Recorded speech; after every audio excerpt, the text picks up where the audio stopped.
welcome to the Red River Valley of North Dakota. A land flowing with milk and honey. You're watching Beet Farmin Mitch. Well, here we have a 12-row sugar beet harvester, and we've been servicing it up in the shop, but we're just about done with this one. We actually have two, so it took probably about a week and a half to get through it. A couple things left to button up on here, and then we'll be done, and then we'll go get our other one and go through that one. But we had quite a few projects on this one, but I feel really good about this one. This one got some good upgrades this year. So this is the machine that we use to harvest our sugar beets in the fall. These lifter wheels pull them out of the ground, and then they go through something called the grab rolls, cleans them up, eventually into the tank and into the truck. That's the boom that unfolds. These are 22 inches between each row. It's a 12-row lifter. Some companies do make 30-inch row lifters, but they say that the sugar beets at that point, you're missing out on a lot of opportunity. It's just not as efficient when you have them that spaced that far apart. But that is a thing. But this is probably the most common in the US is 22-inch rows, especially in the Red River Valley. This is definitely the most common. So if you watch my video from beet harvest last fall, I talked about the grab rolls kind of getting worn out on this one a little bit. So it's kind of hard to see, but you can see some chipped beets behind here. It's not perfect behind here, which is unfortunate. Obviously you want it to be perfect, so we might have to get our grab rolls repaired for next year. They just wear out over time. We can take a look at them here quick. We look in here, these are the grab rolls, and once those start getting worn out, there's kind of a bigger gap in between, and that's designed to help suck the mud and dirt through the bottom of the machine and the beets to roll through. And if those get worn out, then the beets will start getting sucked through, and starting to see a few more chips behind here, so we might have to get those replaced this winter. Well, this is a new grab roll, so we've been working on replacing the back couple in here. There's also a new one. That one didn't look too bad, so we didn't replace it. But so that's kind of our last project, is we got to hoist this up and put that in there, and then we're pretty much in good shape. But yeah, there's a lot we got to do on these things. There were some pieces we had to weld. There's a piece on this middle apron that was broken, we had to kind of fix, and we changed our rubbers there, those things, that's called the paddle shaft, and that'll kick the beets out of the lifter wheels. So there's lots of little projects that take a lot of time on this kind of type of machinery. So we're gonna finish this one up and get our second one in here and start going through that one. There's a lot of these little wheels on here. Some of those bearings go out, so we gotta check them, spin them all. That was my job. It gets a little dicey walking around up there, so you just gotta kind of be careful. But yeah, this thing, it barely fits in here, but you know what? It does, so that's what counts. You got enough room to walk around the back, and you got enough room to hop over the hitch in the front.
So we got everything running here. Casey and Jason are doing a quick inspection, checking things out, making sure everything looks good. Oh, I do see a hose rubbing on the tank conveyor there.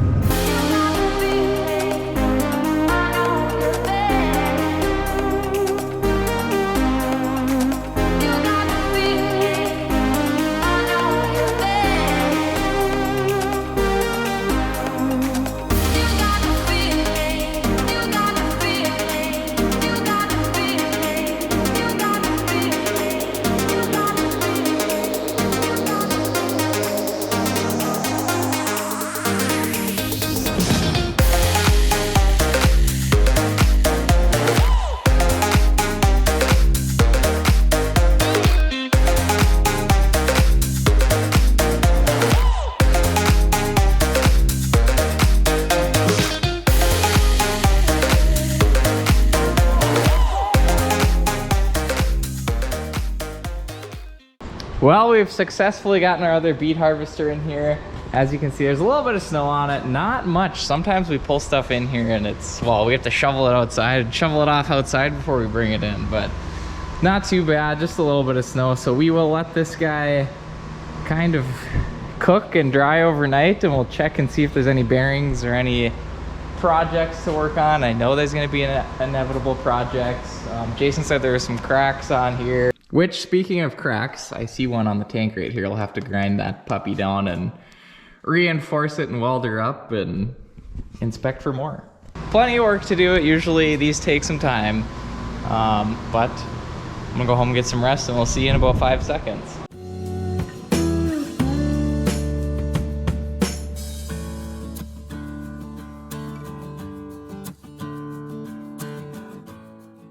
Good morning, everybody. I know it's only been about 5 seconds for you, but it's been a whole night of sleep for me. Looks like the snow melted off here pretty decently, so I don't have to be working when it's wet. Hey, I tell you what, it's a lot better to work on this time of year when it's nice and warm and dry in here, rather than 3 in the morning in a muddy beet field crawling underneath this thing. So I'd rather work on it pretty good now and save some of not having to work on some of those times later. Anyway, we'll give this thing an inspection, see if we can find any problems. Hopefully we don't, but I'm sure inevitably there's gonna be some. So let's get cracking on this. What are you doing? Taking a bath. So this is called a smooth grab roll. This is the very back one here, and there's these rods here, and these prevent beets from coming out the back. But you can see some of them are getting kind of close to rubbing on that. They get kind of worn through there. So sometimes you can throw some washers on there if it's not too bad. This one doesn't look too bad, so I might throw another thin little washer on there. So that's kind of something I can do.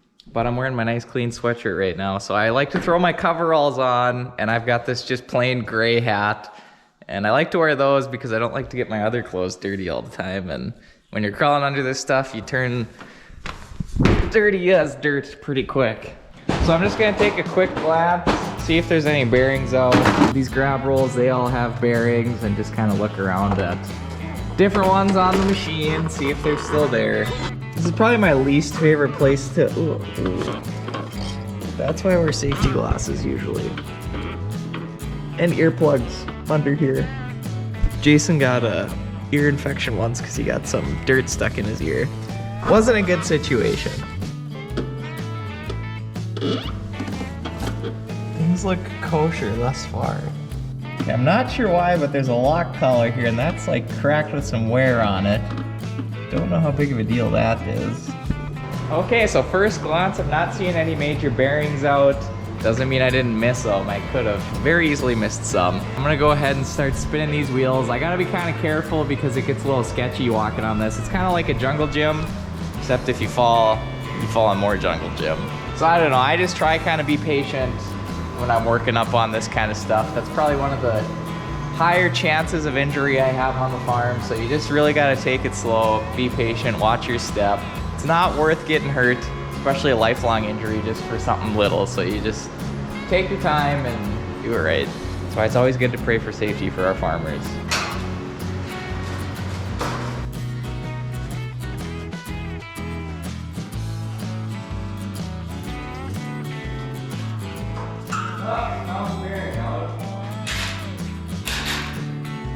And the power of technology helps a lot. We just got these guns a couple years ago. I grew up my whole life just regular old wrenches and ratchets, and son of a gun, that gets old fast. When you got these, oof, that helps. So I got this one off. The wheel is in good shape. It's just the bearing in there is out. So we got spare bearings, so I'm just gonna take this old bearing out and we'll put a new one in.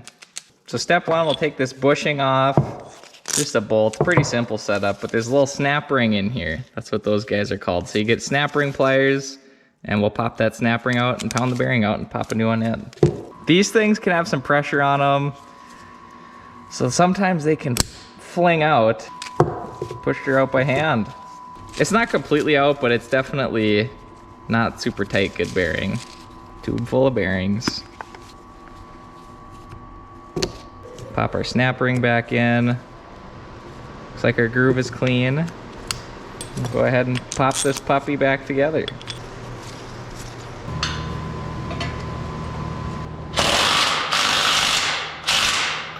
Just kind of inspecting things on my way down. Remember how that other side, the tank was cracked? This one is the same kind of thing. So I think I'm gonna grind that down, maybe put like a piece of flat iron over that and weld that up good here. But I wanna finish the wheel project first.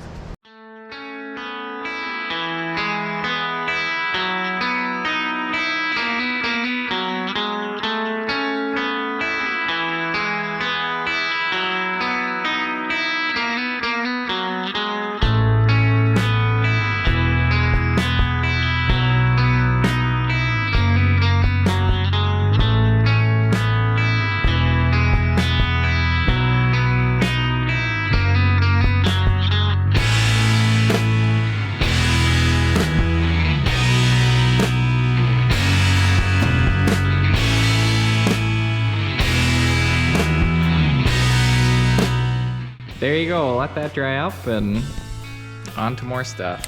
Yeah, and I had to run to Grand Forks this morning. This trigger on here quit working on me for whatever reason. And I don't know if it got burnt up or what, but got a new trigger on that puppy. But I also got some new welding supplies while I was there. I needed some new welding gloves, needed some new regular gloves, needed a new welding coat, and I got a skull cap to keep the hot stuff off the head. Okay guys, found a pretty major project on here now. Doing a little digging, found some major cracks on here. A rod is missing, a big cross member. So we got some welding to do. As you can see, this puppy's been beefed up, but it is currently all cracked. And so I was looking at that, and then I was looking around some more for some cracks, and I'm thinking that cracked because there was a whole pipe gone. So up here, there's these big, well, 2-inch wide, so not huge, but there's these pipes that go across here, and you can see I grinded off there. That's a crack all around there, and that's all cracked too. And this one was completely gone. So I got a new one this morning and just tacked it up there for now. I had to do a lot of grinding and it was not super fun. I blew through a whole grinding wheel up there. But anyway, got her all in place now. Had to grind the old welds off, that was why. The tank was kind of splitting down the middle here, and that's because this thing's got a ton of anchors on it. It's a great machine, built well, but things crack. And it's a little sketchy because I gotta lay inside of this conveyor belt way up here. Feels like I'm at like a McDonald's playhouse when I'm up there, but that's what you gotta do.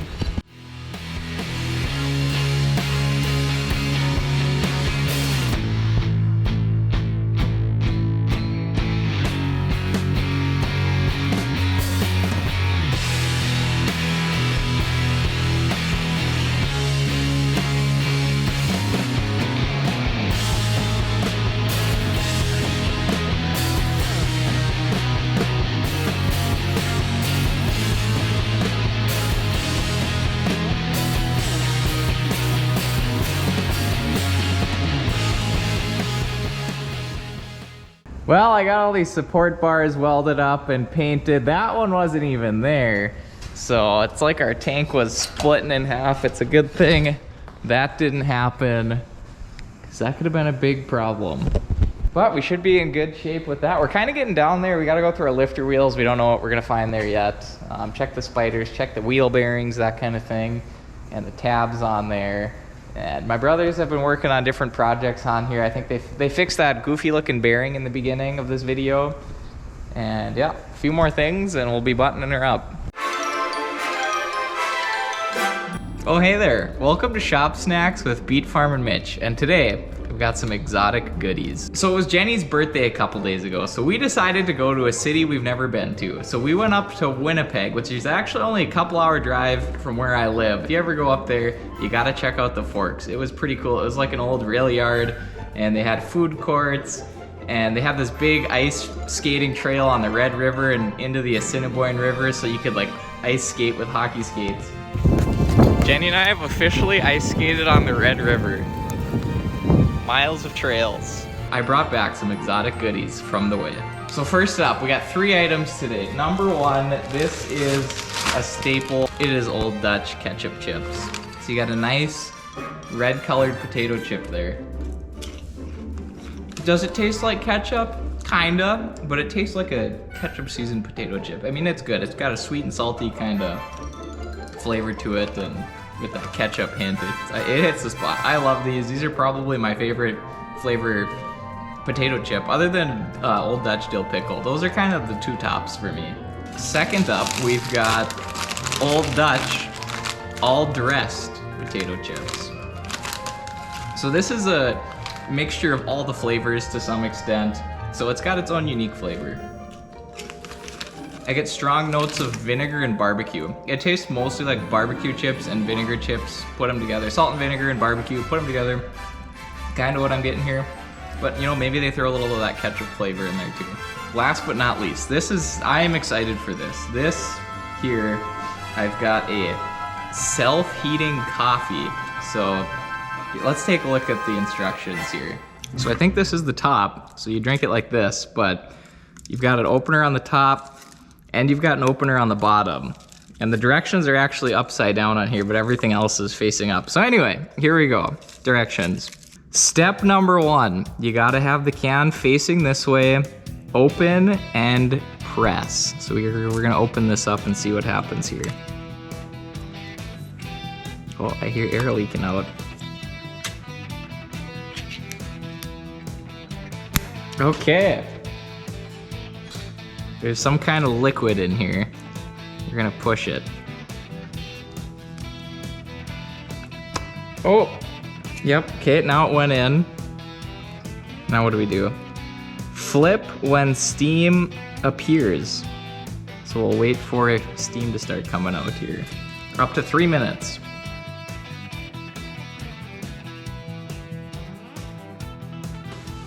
Okay, it's cooking. We got steam coming out. Flip when steam appears. Okay, we're gonna flip it. Oh, directions. Stir gently for 5 seconds. Wait 3 minutes and then open. Okay, we'll wait 3 more minutes. I thought it was cooking in here. Oh, I had to torch off a race. I suppose I was cooking some wheat. Yeah, I was cooking. I had to spray it with water so it didn't start fire. It smells like food. Like bread's baking over there or something. Yeah. Oh, it's warm. So apparently it's supposed to bring it plus 42 degrees Celsius. I looked it up, that's about 107 degrees Fahrenheit from what it was at. So I'm thinking it's probably like 70 degrees in here. So 177 degrees.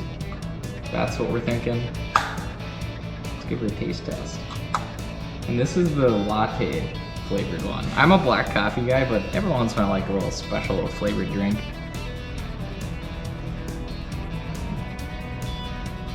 You know, not too bad. It's not piping hot, but it's not warm either. It's straight up, it's hot. So I think the taste is pretty okay, but I think the fact that it self-heats, I think that's what makes it pretty cool. Kind of reminds me of a hockey arena. Tastes like a hockey arena. I'm not kidding either. Well, we've got all our projects done on here, so we're gonna pull her out and put her into storage till beet harvest.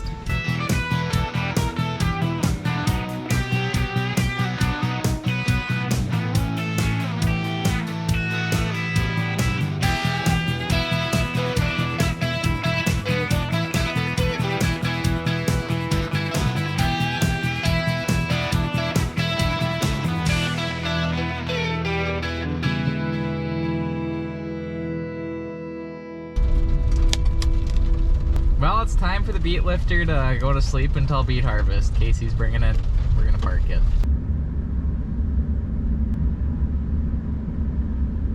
Well, there you go. We've got all of our sugar beet equipment serviced. We got our toppers done, which those chop the tops off the sugar beet, and then we got our 2 harvesters done, which lift the beets out of the ground, and now they'll go to the factory and get turned into sugar, which of course we harvest those in the fall. But they're being processed right now all winter long. Kind of got some snow today. It's still pretty cold out, but I'm feeling like planting's not terribly far away. Once again, thanks for watching. This is Beet Farmin Mitch, and don't forget to keep it sweet.